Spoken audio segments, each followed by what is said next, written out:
The best Battlefield game. I don't really think anybody knows what that could look like because, in my opinion, it hasn't really been done. Battlefield as a franchise certainly has a lot of potential. Battlefield 3 and Battlefield 4, in my opinion, are some of the best showcases of what the franchise has to offer, and Bad Company 2 can certainly show that in an infantry sense and campaign sense, the game still has something there. But what would the best Battlefield look like?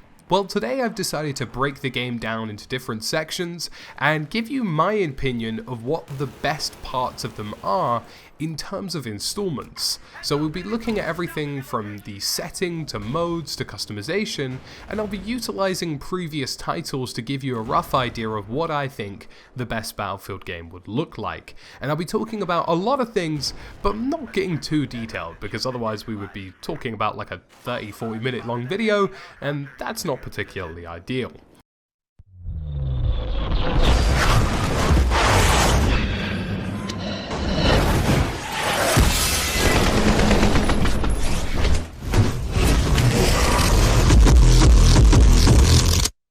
This video is brought to you today by Gigabyte's Aorus. Now, if you're looking to upgrade your PC or add a plethora of accessories to your gaming setup, Aorus is the place to be to get the best products and the best looking products, in my opinion, on the market. To begin with, let's start with the setting. I think it comes as no surprise that Battlefield, in my opinion, works best in a modern era.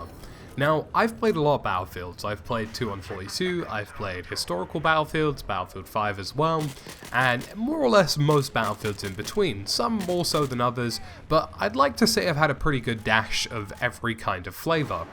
Now, as far as I'm concerned, Battlefield does work best in a modern environment, and the reason I say this is because both historical and futuristic settings can actually put kind of restrictions on what you can and can't do on the game, which is a little bit frustrating. For example, if you do World War II, you're going to find lots of people expecting certain things, and honestly I feel like you never can quite get everybody's version of World War II. And if you do futuristic, well then you are venturing to territories that mention things like laser beams, plasma cannons, stuff like that, difficult things to balance, and also, more importantly, I find it's entering an obscure realm that I think the gaming community in general is a little bit sick of at the moment, and I think the only exception to that really is Titanfall 2. Now, talking about setting, I would say modern works best because it allows Battlefield to breathe a little bit. It allows it to do whatever it really fancies, and I'm not saying it has to be set on a specific war or specific content, but I find typically that when Battlefield does a theoretical warfare, they tend to perform best because there is pure creative freedom as to what they could do. Now, I for one would vouch for the region and time era of around about the 60s to the 90s, and the reason I say this is because I feel, for example, a theoretical Cold War where things continued and escalated would work best, and the reason I say this is because it integrates the modern weaponry that people want, like the AK-47 for example, as a prime real estate example of weapons that came around during that era, the M4, etc, etc.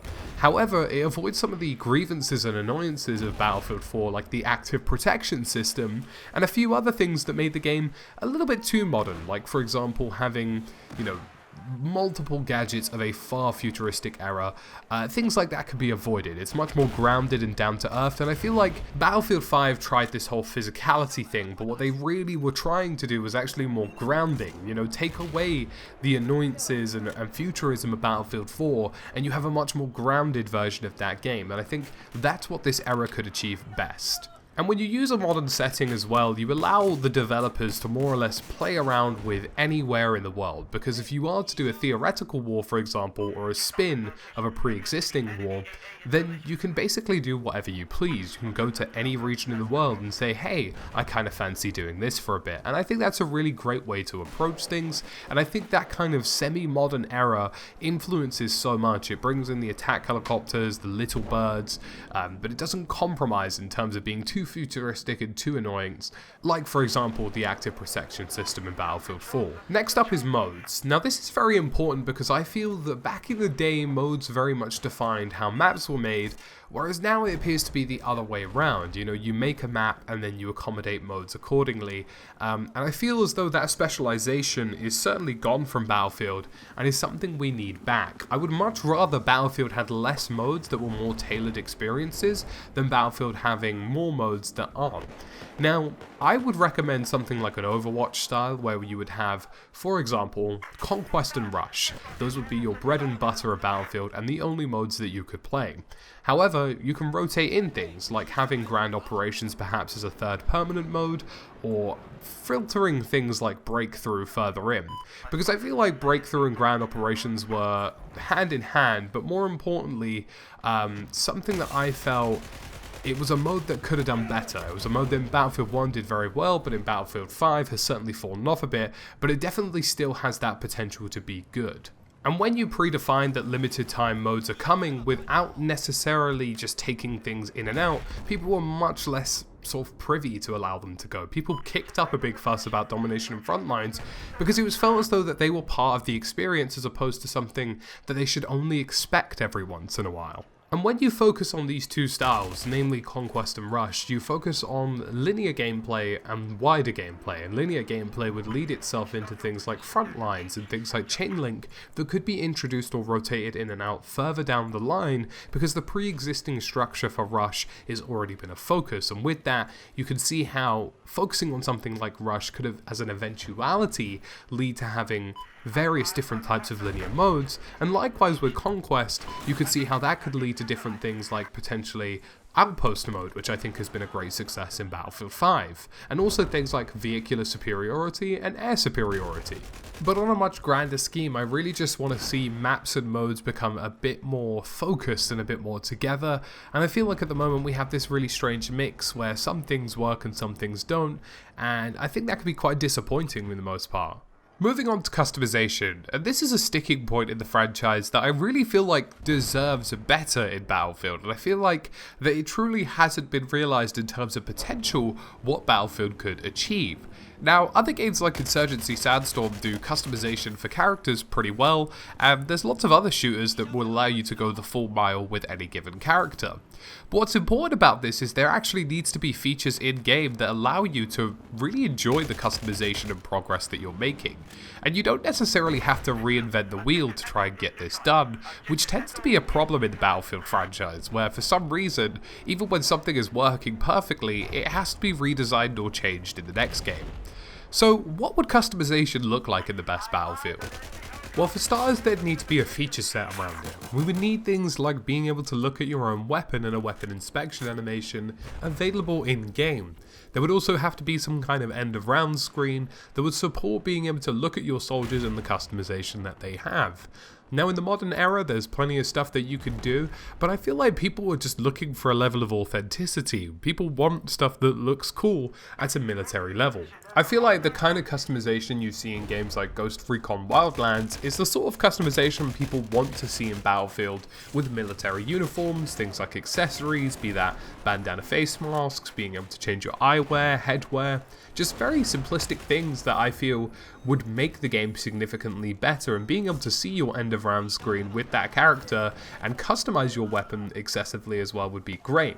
And really importantly, I feel like Gunbench in Battlefield Hardline actually got relatively close to a real in-depth level of customization that I've wanted to see for weapons in Battlefield for a very long time, and I'd like to see an upgraded and perhaps less wacky but more intuitive version of that for military hardware in Battlefield 6, for example. And I really hope that this is something that we do get to see. Now, more importantly, and I think this all comes together with, is being able to customize your weapons. You know, Battlefield has never had weak weapon customization up until seemingly Battlefield 1 and Battlefield 5, which seems to be just limitations of the era. I really miss being able to change foregrips, being able to change muzzles, sights and stocks and everything in between. And I really miss that those things actually had an impact on the weapon you were using. It was really great to be able to use a gun in one manner and then change it up and use it in a different 1, and I'd like to see an in-depth customization system with attachments that could change how your gun handles, and even simple things like, for example, taking a complex weapon, sawing off the stock, for example, and using it as a CQB weapon. Stuff like that would be really cool. I just think that Battlefield deserves this level of customization, and we actually got pretty close to that in Battlefield 4. I just think it needed a bit more polish and needed to look at maybe just a little bit more cool, to be able to see what your guns were doing and how it changed how your weapons worked. That's something that I think is very much achievable. I think we're seeing in Battlefield 5 that having all of these customizations that you can purchase and stuff is great, but they don't really know what to do with them and how to make them look good, and people seemingly just want authentic uniforms, but that doesn't appear to be the direction that the game is going in. And I think that's a huge shame, and I really hope that a modern setting will definitely give more creative freedom to what we could see. Moving on to progression, which seems like the natural lead on from customization, and I really don't think we need to reinvent the wheel here either. I think Battlefield 4 and 3 offered some great progression trees to allow you to rank up, and the core gameplay loop made it enjoyable to do so. Couple that in with potential uses of customization and currency that you could earn to unlock even more cosmetic items and change how your weapon works, then in my opinion you're on to a winning formula. Now of course, you absolutely don't want any pay to win progression, and more importantly, you don't want any attachments in the game that could alter the gun for a positive benefit that could be purchasable. However, you do want customization of that weapon in terms of how it visually looks, both for your character and your gun, to be totally available, and you want that progression system to be there and offer you great ways to continue the game as you play. But more importantly, it does give the game a monetization aspect, and it's important that a game does have that in order to carry on funding content. And I'm perfectly okay with customization being paid for, as long as it actually looks good and is worth buying, in my opinion. So in that sense, a Battlefield 3 or 4 style progression system with added layers for customization, and almost kind of taking the Tides of War tree we have now in Battlefield 5, but just making that the actual progression tree, would really be what I'd like to see. And of course you can update that quite regularly with things like Tides of War or variants of it that were improved, and also in my opinion I would really like to see a ranking system in Battlefield. Now, if you're only focusing on Conquest and Rush, it would be very easy, in my opinion, to form a ranking system of players based on how they perform in game. Even if you're on the losing side, but you've played the objective and you've got a relatively good KD, it shows that you're playing in a positive manner, and I would like to see ranks go up and down for players based on how they're performing. I feel like these ranking systems incentivize positive gameplay, especially in games like Rainbow Six Siege, and it also gets people coming back season after season to carry on playing the game. Moving onwards to movement, and this is a very simple one. Movement is great. Movement is one of the best things in Battlefield at the moment, I feel, with Battlefield 5. The fluidity of your characters, moving over terrain now since the game has recently been updated, and being able to vault over things and pull up on ledges and stuff is fantastic, and I would basically just want to see a copy and paste of Battlefield 5's movement system into the next one. If there's any improvements to that can be made, please be my guest in the comments section, but for the most part I think it's fantastic. And moving with gunplay as well, I feel like the gunplay in Battlefield 5 is probably the best it's been in the franchise.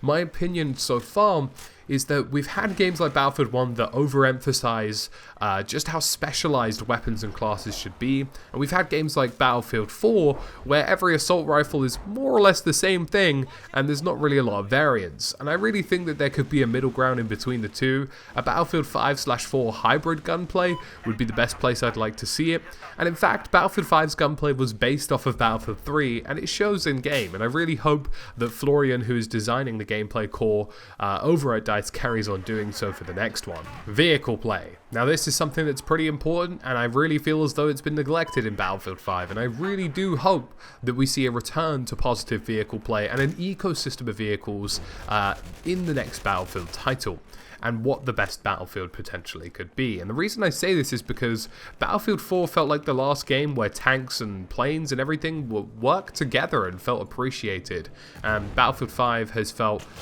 very far off from that, and I really do hope there's a renewed attention on this. Moving on to graphics. Graphics is very simple. We want to see it improved, but we don't want it to sacrifice visibility. It's a very simple component of Battlefield, and Frostbite is a fantastic engine for making the game look fantastic. And I say simple in terms of from the outside in. Obviously, from a development standpoint, it's much more difficult, but I really feel as though that in terms of graphics, Battlefield is one of the best out there, and I hope they carry on doing so. And finally, I would like to see a renewed HUD for Battlefield. I feel like Battlefield 4 did it relatively well, and I'd just like to make it customizable. Like, why do we mess around with all this stuff? Just let us customize the HUD as much as we humanly want. That's the best way to do it. Let people move elements around the screen. Let people mess around with it as they please, and you'll have no complaints about customization of your HUD. So troops, that's about it from me today, TheTacticalBrit. Let me know what you think in the comment section below, and of course, what do you want to see next on the channel? I'm making some more tactics videos, but in between those, what else do you want to see? As always troops, thank you for watching, and I'll see you in the next one.